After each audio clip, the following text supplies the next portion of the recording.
రైతన్న మీకోసం కార్యక్రమంలో మంత్రి అచ్చెన్నాయుడు డ్రామాను రక్తికట్టించారు. రైతుల స్థానంలో తెలుగుదేశం పార్టీ నాయకుల్ని కూర్చోబెట్టి మంత్రి ముఖాముఖి నిర్వహించడం విమర్శలకు దారితీసింది. కృష్ణా జిల్లా ఘంటసాలలో రైతన్న మీకోసం కార్యక్రమాన్ని మంత్రి అచ్చెన్నాయుడు ప్రారంభించారు. ఘంటసాలలోని కృషి విజ్ఞాన కేంద్రంలో రైతులతో మంత్రి ముఖాముఖిగా మాట్లాడారు. ఇందులో రైతుల స్థానంలో టీడీపీ నాయకులనే కూర్చోబెట్టారు. ఘంటసాల పిఎస్సిఎస్ చైర్మన్ గా ఉన్న టీడీపీ నేత బండి పరాత్మరావు, అలాగే మరో టీడీపీ నాయకుడు భార్య అయినపూడి యశోధర, కూతురు దోనేపూడి విజయలక్ష్మిలను రైతుల్లా కూర్చోబెట్టి మంత్రి అచ్చెన్నాయుడు షో చేశారు. రైతులతో నిర్వహించాల్సిన ముఖాముఖి కార్యక్రమాన్ని అధికార టీడీపీ నాయకులతోనే అమాత్యుడు కానిచ్చేయడం చూసి రైతులు ముక్కున వేలేసుకున్నారు.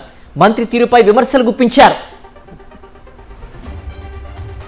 రైతన్న మీకోసం కార్యక్రమంలో మంత్రి అచ్చెన్నాయుడు డ్రామాను రక్తికట్టించారు. రైతుల స్థానంలో తెలుగుదేశం పార్టీ నాయకుల్ని కూర్చోబెట్టి మంత్రి ముఖాముఖి నిర్వహించడం విమర్శలకు దారితీసింది. కృష్ణా జిల్లా ఘంటసాలలో రైతన్న మీకోసం కార్యక్రమాన్ని మంత్రి అచ్చెన్నాయుడు ప్రారంభించారు. ఘంటసాలలోని కృషి విజ్ఞాన కేంద్రంలో రైతులతో మంత్రి ముఖాముఖిగా మాట్లాడారు. ఇందులో రైతుల స్థానంలో టీడీపీ నాయకులనే కూర్చోబెట్టారు.